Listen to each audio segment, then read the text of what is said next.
A woman showed up at my engagement party with a folder and said she represented my deceased father. A minute later, the truth about my fiancé was revealed in front of everyone. I realized he knew everything. Subscribe to the channel and write in the comments what city you're from. The morning of the engagement felt like a performance I hadn't rehearsed for. I stood in front of the mirror, adjusting the collar of my pressed white shirt for the third time, trying to calm the strange tightness in my chest. Outside my bedroom window, sunlight poured over the manicured lawn, where event planners moved like ants, arranging tables, floral arches, and champagne pyramids. My mother, Ruth Kendrick, had gone to extravagant lengths to make this celebration a spectacle, and in her eyes, anything less than perfection was unacceptable. I ran a hand through my hair, smoothed the sleeves of my jacket, and told myself that nerves were normal. Every man got a little jittery before a big day. It was just the gravity of it all, the engagement, the future, the absence. It was the first major event in my life that my father, Harold Kendrick, wouldn't be present for. He'd passed away 3 weeks ago, quietly, without warning. One moment he was sipping black coffee at the breakfast table, criticizing the news anchors on TV, and the next he was gone. Heart attack, they said. A clean break. The kind of death that's supposed to be painless, but no one talks about the kind of pain it leaves behind. There were still moments when I forgot he was gone, when I expected to hear his heavy footsteps in the hall or find his reading glasses left on the kitchen counter. It didn't feel right to celebrate without him, but Mom insisted. "Your father would have wanted this," she said more than once. I wasn't sure that was true. He'd never really warmed to Gina. He was polite, of course, always civil, but there was a tension in the air when she entered the room, a clipped formality in his tone, a weariness in his gaze.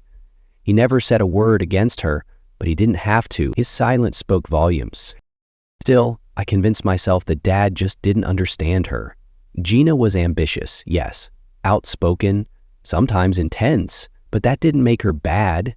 She had drive and a sharp eye for detail. She could walk into a room and command it effortlessly.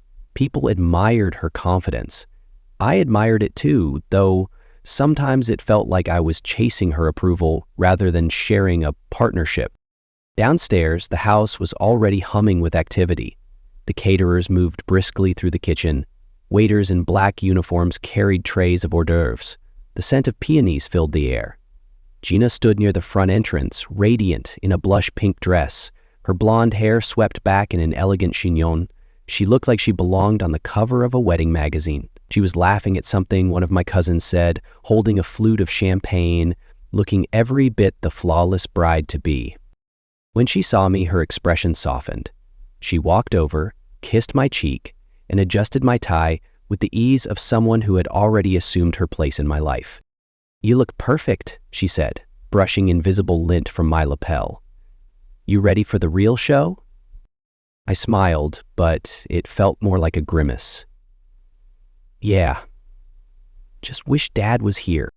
Her lips tightened slightly, just for a second. "He'd be proud of you. Let's not dwell on the sad stuff, okay? Today's about the future." That was Gina.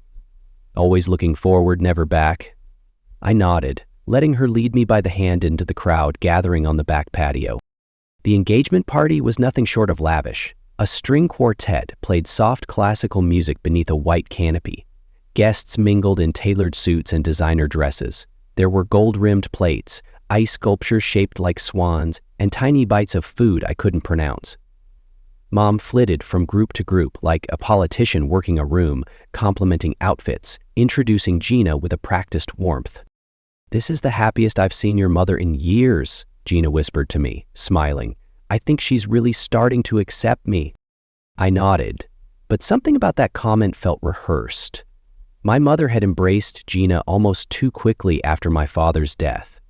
The way she spoke about our future together, the way she used the word "we" as if she and Gina were now a team, left me with a strange, sour taste in my mouth.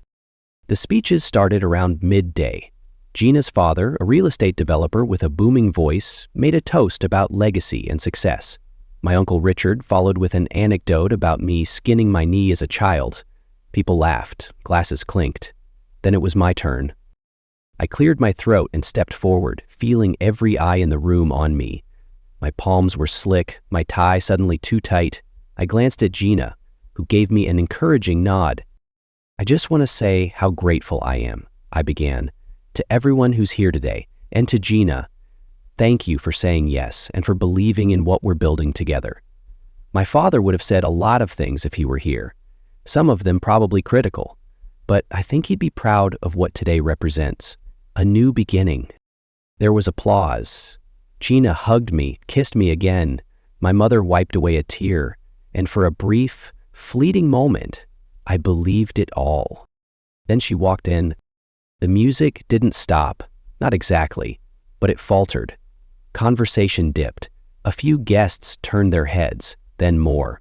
A woman in a navy blue pantsuit stood in the archway, holding a leather portfolio in one hand. She had shoulder-length brown hair, sharp features, and the kind of calm composure that immediately drew attention. My mother was the first to react. "I'm sorry, but this is a private event," she said, her voice tight as she stepped forward. The woman didn't flinch. "I know. I'm here to speak with the Kendrick family. My name is Elizabeth Harper. I'm an attorney." People began whispering. Gina clutched my arm, nails pressing slightly into my sleeve. "You're not welcome here," Mom snapped. "If this is some kind of solicitation—" "I'm not selling anything," Elizabeth interrupted gently. "I represent Harold Kendrick, your late husband. I'm here in accordance with his instructions."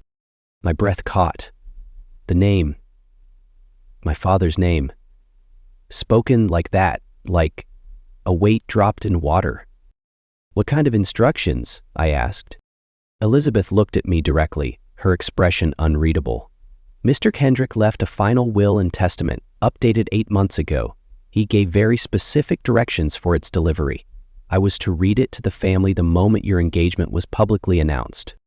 My mother's face drained of color. Gina's grip tightened. "That's not possible," Mom said quickly. "His will was already settled. Everything was handled by Miller and Green." Elizabeth nodded. "That was a preliminary document. The final version was drafted in my office, signed, and witnessed. I have copies of all legal confirmations." She opened her portfolio and produced a sealed envelope and several printed pages. Gina took a step back. "This is ridiculous," she whispered. "Why would he do this now?" "I think," Elizabeth said, still calm, "you'll understand once you hear what it says." My mouth was dry. Part of me wanted to send her away, to pretend none of this was happening. But a deeper part, the part shaped by years of watching my father move through life with methodical precision, knew better. This was no accident. My father had planned this. "Let her speak," I said. A hush fell over the crowd. My mother looked like she might collapse. Gina stared at me, eyes wide with disbelief. "Jonathan," she hissed, "you can't be serious. Not here. Not now." But I was. Something had shifted. The unease that had been whispering to me all morning was now screaming. Elizabeth cleared her throat, holding the will in both hands. "My name is Elizabeth Harper, and I am the executor of Harold Kendrick's final will. What I am about to read was written and signed by Mr. Kendrick himself, with clear instruction that it be delivered in this setting, in this moment. He believed it was the only way his message would be heard." And as her voice began to fill the patio, echoing between the floral arrangements and champagne towers, I realized that whatever I thought this day would be, whatever plans we had made, were gone. My father had just stepped back into the room, and nothing would ever be the same again. For a moment, it was as if time had been pulled tight, a string held in suspension, stretched to its limit and trembling on the edge of snapping. Elizabeth Harper stood before us, the pages of my father's will steady in her hands, her voice calm and firm, cutting through the stunned silence of the crowd like a blade through silk.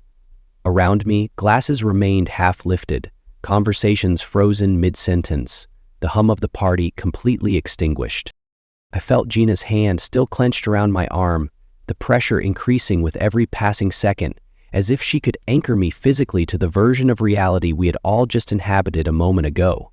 My mother sat down slowly, as if her knees no longer trusted her weight, her fingers gripping the edge of the table. There was no music now, just the wind rattling the nearby awning and the precise cadence of Elizabeth's voice as she began to read aloud. I, Harold Kendrick, being of sound mind and judgment, declare this to be my final will and testament, superseding all previous versions. To my wife, Ruth Kendrick, and my son, Jonathan Kendrick, I leave the following, with the hope that it will not only be received as inheritance, but as intention. She paused, letting the words settle. My pulse thundered in my ears. I wanted to say something, to stop her, to delay the inevitable, but my body refused to move. I stood still, a captive audience to a dead man's strategy. Elizabeth continued, "It is my wish that my estate, including all liquid assets, real estate holdings, shares of Kendrick & Sons Construction, and personal properties, be inherited in their entirety by my son, Jonathan Kendrick. However, this transfer is conditional." A gasp rippled through the guests. I heard a champagne flute hit the ground and shatter. Gina's grip loosened just slightly. Elizabeth's tone did not waver. "My son shall receive the full inheritance under the following circumstances. He must terminate his engagement to Gina Albright within 30 calendar days of the public announcement of said engagement. Furthermore, he must remain unmarried for a period of no less than 24 months from the date of termination. Should he choose not to comply with these terms, all assets listed herein shall be transferred in full to a network of pre-approved nonprofit organizations and charities focused on legal aid, youth vocational programs, and racial equity initiatives." There it was, the hammer drop. I felt as if my body had turned to glass, every organ frozen mid-sunction. For a long breath, no one said a word. Then Gina laughed. It was the kind of laugh that starts with disbelief and quickly edges into hysteria. "He's joking," she said, her voice brittle. "This is a joke, right? A test?" Elizabeth didn't respond. She simply lowered the will to her side and met Gina's eyes with measured stillness. "Unbelievable," Gina hissed, her cheeks flushing. "He hated me that much?" I finally found my voice. Why would he put this in writing? Elizabeth's eyes moved to me, and I saw something there. Sympathy, perhaps, but also resolve. "Your father believed that a direct conversation would fail. He said you loved too blindly, too completely. He said you inherited that from your mother." Her gaze briefly flicked toward Ruth, who flinched. "He knew this would be seen as harsh," Elizabeth added. "But he didn't want to take the risk of you losing everything because of a choice made under illusion." I looked at my mother. She was silent, her hands folded in her lap, her mouth pressed into a tight line. No defense, no protest. "He can't do this," Gina said suddenly, stepping forward. "You can't just put that kind of ultimatum in a will. It's coercion. That's illegal." Elizabeth calmly turned a page. "Actually, it's not. Conditional bequests are perfectly legal, so long as they don't require the beneficiary to do anything unlawful. Your fiancé is free to marry whomever he pleases, but the inheritance hinges on his choice." "This is blackmail," Gina said, voice rising. "Emotional blackmail from beyond the grave?" "That may be how it feels," Elizabeth said quietly, "but it's also entirely within the scope of testamentary freedom. Mr. Kendrick prepared this document with full legal guidance." Gina's eyes darted to me. "You're not actually considering this. John, say something. Tell her this is insane." I couldn't. Not yet. My mind was folding in on itself, trying to process what had just been laid bare. Then Elizabeth spoke again. "There's more." The words dropped like a stone. Gina turned to her with a look that could curdle milk. "More?" "Yes," Elizabeth said. "Your father retained a private investigator. He discovered information he felt was relevant to the structure of his estate." She opened a separate folder and pulled out several sheets of paper. "The investigation revealed that Ms. Gina Albright was previously engaged to a Mr. Thomas Fletcher, a 63-year-old widower from Atlanta. That engagement was terminated abruptly 2 weeks before the wedding. Mr. Fletcher's family confirms that a financial settlement was paid to Ms. Albright in exchange for her withdrawal and non-disclosure. That's a lie, Gina spat. I broke it off. He was controlling. Elizabeth remained calm. The documents include bank statements, dated transfers, and statements from family members. Your father also discovered that, during the time of your engagement to Mr. Fletcher, you were romantically involved with two other individuals, both of whom had substantial financial resources. I stared at Gina. Her mouth opened and closed. Her eyes were wide, flashing with fury and panic. I don't care what some investigators said, she snapped. That has nothing to do with us. I love you. Elizabeth wasn't finished. There are also messages intercepted from Ms. Albright's email, indicating that she advised Mr. Kendrick be excluded from the wedding planning process in order to prevent guests who might know too much from attending. That broke something inside me. I remembered those conversations. Her casual comments about how my father would only complain about the venue. The way she steered us toward a smaller guest list, away from Dad's friends, his business associates, his world. I looked at her, really looked at her. Not the poised, beautiful woman I had fallen for, but the tightly wound, calculating figure now trembling with rage and fear. Is it true? I asked. Gina's voice cracked.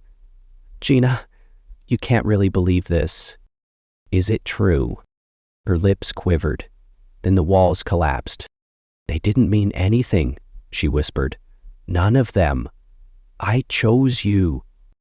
I took a step back. My legs felt like they might give out.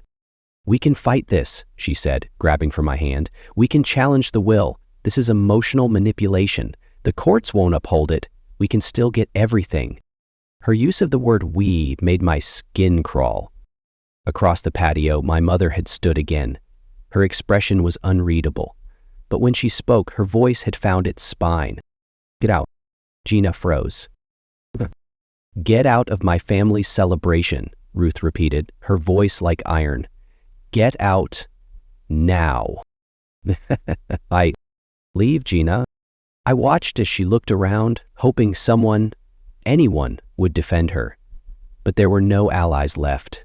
The crowd had thinned, whispers buzzing like bees in the distance. Phones had stopped recording, faces had hardened. Gina's eyes locked on mine one last time, pleading. But I said nothing. She turned sharply and stormed toward the exit, her heels clattering against the tile like gunshots. Her departure felt final.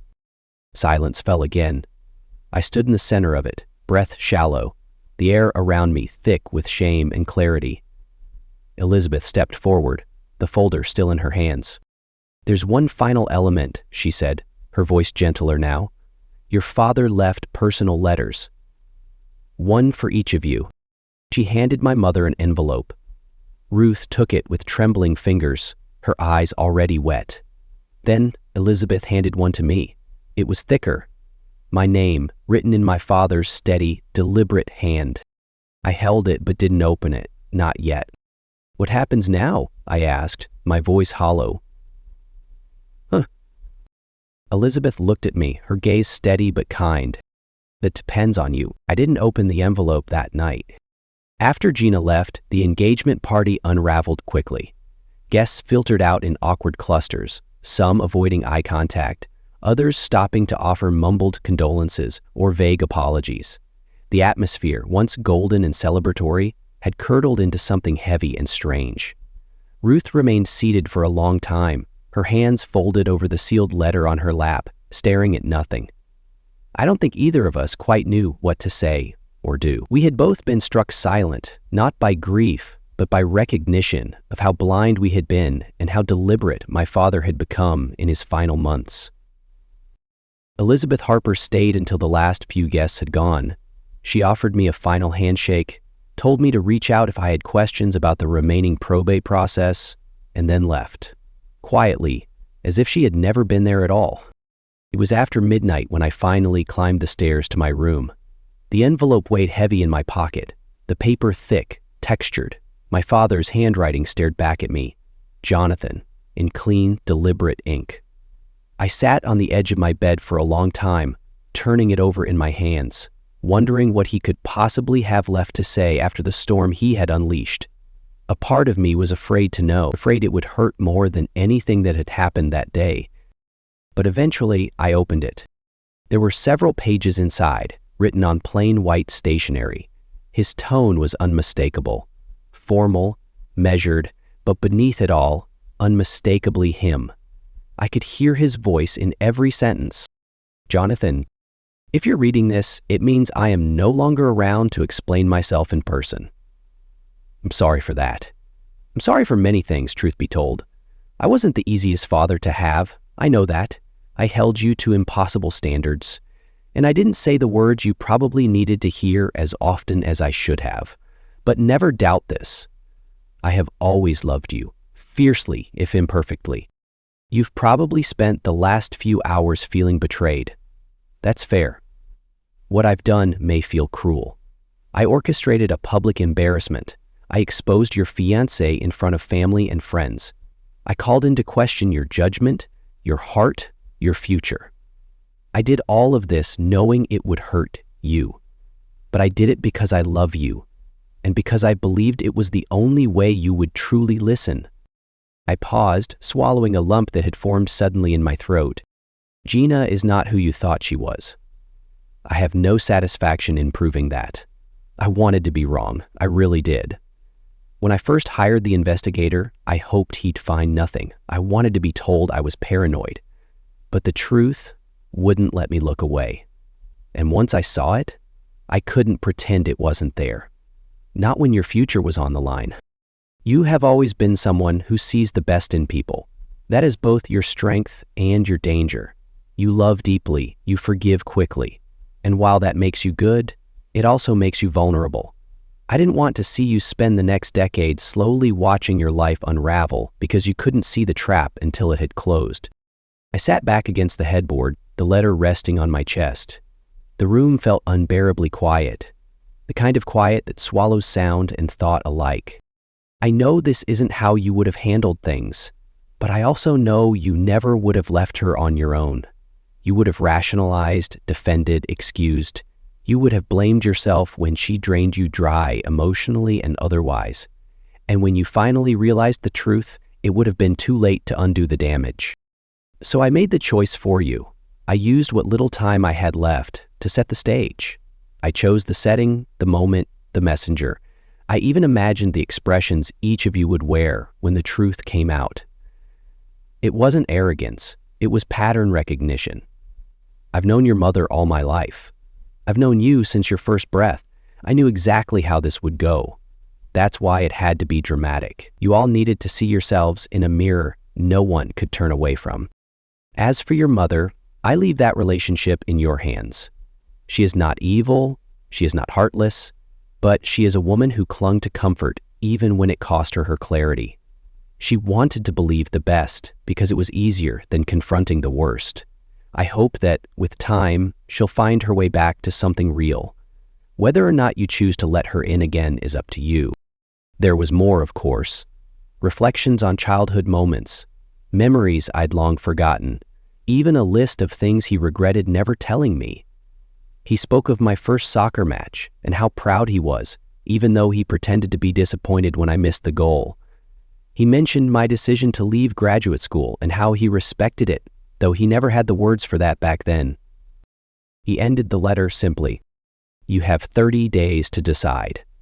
I won't know what you choose, but I believe in the man you are, and more importantly, the man you can become.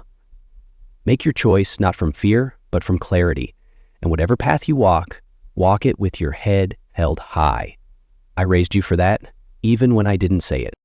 Love always, Dad." I don't know how long I sat there after finishing the letter. Time became irrelevant. All I knew was that something inside me had shifted. The anger I'd carried all day had melted into something closer to grief. Deeper, messier, harder to name. He had done the unthinkable, but he had done it for me. Not for control, not for spite, but because he saw me sleepwalking into a life I didn't truly want, and he couldn't stand by and watch it happen. I folded the letter and set it on the nightstand. Then I walked down the hall to my mother's room. Her door was open. She sat at the edge of her bed, still dressed in the same pale blue dress she'd worn to the party. The envelope lay open beside her. She was holding a handkerchief in one hand, staring at a single page of paper in the other. She didn't look up when I stepped in, just said, "He forgave me." Her voice was soft, not broken, but different, as if it had been retuned. "He said he knew I wasn't happy," she continued, "that he saw it in the way I stopped reading, stopped decorating, stopped asking him to come to dinner parties. He said he wished he'd fought harder for us, but he didn't blame me for giving up first." I sat in the chair near her vanity, unsure if she wanted me there, but not willing to leave. He said, "He hoped I'd see what I'd become, that I'd find the courage to look in the mirror and change." She lowered the letter slowly. "He wasn't cruel, Jonathan. He was just tired of being ignored, tired of being treated like a relic." "I didn't see it," I said quietly. "I thought he was just old-fashioned, that he'd never be happy with anyone I brought home." "I saw it," she admitted. "I just didn't want to. Gina was exciting. She made everything feel alive again. But I ignored the little signs. The way she talked to the staff, the way she spoke about your future like it belonged to her." We sat in silence, two people mourning different things. My father, yes, but also the illusions he had shattered, the lives we had built on false assumptions. She turned to me at last. "What are you going to do?" "I don't know yet," I said, "but I'm going to take the 30 days. She nodded. "That's fair." A few days passed in a kind of limbo. Gina didn't call, didn't write. I heard she had left town the night of the party, checked into a hotel near the airport, and caught a red-eye flight to Chicago. One of my cousins told me she'd been seen having dinner with a man twice her age, newly widowed, high net worth. I didn't ask for details. I wasn't angry anymore, just relieved, like waking from a dream I hadn't realized was a nightmare. I started going into the office, my father's office. His scent still lingered in the leather chair, in the polished wood of the desk. The staff looked at me with something between sympathy and curiosity, as if waiting to see what kind of man I would become now that the mask had slipped. I didn't have answers for them, not yet, but I started listening more, asking questions. I read through old reports, sat in on meetings, took notes. And each time I walked out of that office, I felt a little more grounded, a little more certain that I had inherited more than money. One afternoon, I found myself flipping through one of his old legal files. Inside was a memo with Elizabeth Harper's name on it. I stared at it for a long moment, then picked up the phone. She answered on the second ring. "Ms. Harper," I said. "It's Jonathan Kendrick." There was a pause. Then, warmly, "Mr. Kendrick, I wasn't sure I'd hear from you." "I read the letter," I said. "Thank you for delivering it." Put a lot of thought into it. "I know." We were both quiet for a moment. Then I asked, "Do you think he was right?" "I think," she said carefully, "your father knew how to speak a language your family would understand.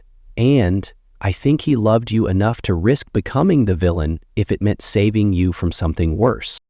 I thanked her, and after we hung up, I stared out the office window for a long time, watching the city below. So many people walking towards something, or away.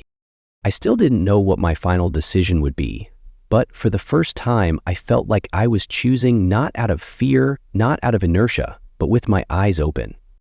And maybe that was the first gift my father ever gave me that I truly understood. The days that followed settled into a quiet rhythm, the kind that accompanies a house after the storm has passed. There was no explosion of movement, no decisive declaration, just the steady return of air to lungs, of thought to clarity, of life to something resembling order. I didn't rush to a decision. I didn't sit down with a checklist or seek counsel from lawyers or family friends. I lived. I listened. And most importantly, I waited for the anger, the confusion, the pride to dissolve into something real. I went back to the office every day, not because I had to, but because I felt compelled to step into the place where my father had poured his life. Kendrick & Sons had been his empire, not grand, not flashy, but built with discipline and relentless resolve. I walked through the rows of drafting tables and half-built blueprints, met with project managers and junior staff. I asked questions I never would have cared to ask before. What was the turnover on foundation crews? How long did zoning permits take to process in Eastwood? Were we behind on that rehab project on 9th Street? At first, they answered me with politeness, the kind people reserve for the son of the boss, the man with the title but none of the weight. But after a week, something shifted. I stopped wearing suits and started walking sites in boots. I sat through budgeting meetings without checking my phone. I started to see the company the way Dad must have seen it, not just a business, but a legacy, built nail by nail, policy by policy, mistake by mistake. It wasn't just concrete and deadlines, it was people, it was structure, it was something that could outlast its builder if the next man was willing to understand what it meant. By the second week, I had made up my mind about the inheritance, but I didn't tell anyone, not even my mother. Ruth had changed in subtle ways too. She no longer filled silences with small talk or busied herself with charity brunches and social obligations. Instead, she began volunteering 3 mornings a week at the legal aid clinic where part of my father's estate had been directed. I visited once, unannounced, and saw her sitting at a folding table beside a young woman in tears, helping her fill out a housing request. My mother, who once debated table linens for 2 hours, now brought snacks in plastic containers and carried pamphlets in her purse. She never mentioned it at home. I never asked why, but I think we both knew what had driven her there. We weren't a mother and son clinging to the past anymore. We were 2 people standing in the aftermath, rebuilding in different ways. On the 25th day, I received a call from a childhood friend who still lived in Chicago. He mentioned seeing Gina downtown at an upscale restaurant with a man twice her age, a well-known hotelier who had recently been widowed. I thanked him, hung up, and felt nothing. No bitterness, no heat, just distance, as if she had been a dream I had finally awakened from. I didn't look her up, I didn't send a message. That chapter had ended before I even knew it was a lie. 2 days before the deadline, I called Elizabeth Harper. She answered immediately. "Mr. Kendrick," she said with warmth, "I was just thinking about you." "I've made my decision," I said. There was a pause, not of surprise, but of respect. "I'm listening." "I'm honoring the condition the engagement is terminated, and I have no intention of marrying anyone anytime soon." I could almost hear her smile through the line. "Your father would have approved." "I think," I said slowly, "he would have been relieved." We handled the final paperwork that afternoon. She sent a courier to deliver the last of the legal documents, and I signed them in the presence of the company's in-house notary. No fanfare, no audience. Just a quiet room and the steady scratch of pen on paper. When I set the pen down, I felt something in me loosen. Not triumph, not victory, something quieter. Alignment, maybe. I inherited everything, but it didn't feel like an inheritance. It felt like a responsibility. I used a portion of the estate to create a new arm of the business, a vocational initiative aimed at training young workers from underserved neighborhoods. We offered paid apprenticeships in construction, plumbing, electrical work. We partnered with local shelters and halfway houses. We visited high schools and spoke to guidance counselors. And slowly, Kendrick & Sons became more than a family name. It became a doorway. The first time I stood in front of a room of new apprentices, boys with folded arms and guarded eyes, girls with chipped nails and fire in their voices, I realized what my father had been trying to preserve. Not wealth, not legacy, but the chance to use what he had built for something beyond himself. A few months later, at the clinic, I ran into my mother during her lunch break. She was sitting outside on a bench with a sandwich in her lap, chatting with a man who worked security. I waited until they finished, then walked her to her car. "I saw the brochure," I said, "the one about your outreach program for tenants facing eviction." She looked at me almost shyly. "It's simple, just connecting people to the right lawyers, but it's more than something." She smiled. It wasn't the social smile she once used at parties. It was real. "I wish he could see us," she said. I thought of the letters, of the way he had predicted every reaction, every unraveling, every turning point. He does, I said. That night, I found myself in my father's study, the one we had sealed off for weeks after his death. The room smelled faintly of leather and old paper. His chair remained in its place, the bookshelves still lined with biographies and industry manuals. I sat down, placed both palms on the desk, and looked around. I didn't speak, there was no need, but inside I thought, I hope I've earned this. I wasn't the same man who had stood on the patio that day, waiting to toast a future that wasn't real. I wasn't the naive son clinging to a version of love that asked for blindness. I had become something else, not because I chose it, but because I was forced to look in a mirror I didn't want to face. My father gave me that mirror, and I chose to look. Weeks passed, then months, and slowly life stitched itself together again, not in the way it had been, but in a new pattern entirely.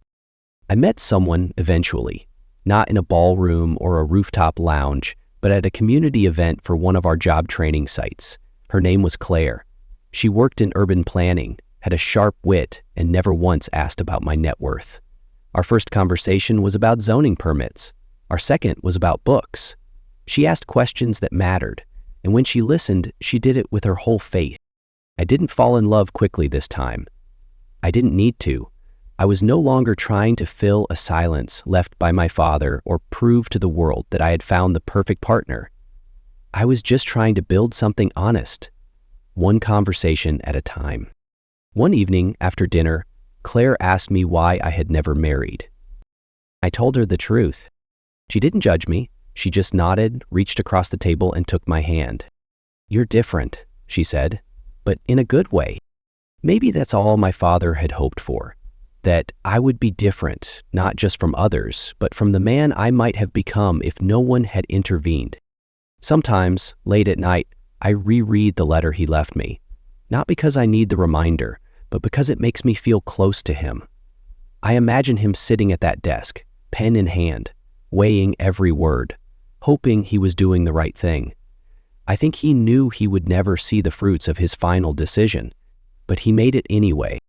The man the world saw, a stern builder, a reserved husband, a father slow with praise, was also a strategist of the heart. He knew us better than we knew ourselves. And in the end, he trusted that we could change, that we could grow, that we could learn. He left us not just a legacy of wealth, but of courage. He didn't get a grand goodbye. He didn't get to watch us redeem ourselves. But he gave us the tools, and we used them. Not perfectly, not immediately, but with intention. I don't know if I've become the man he envisioned when he wrote that letter, but I know I've become a man who sees clearly, who listens carefully, who chooses deliberately. That, I think, was the point. And if he were here today, I'd tell him the one thing I never said enough when he was alive. Thank you. If this story moved you, don't forget to subscribe for more powerful narratives that stay with you long after they end. Share this video with someone who needs to hear it. And stick around to watch the next one. There's always more to uncover.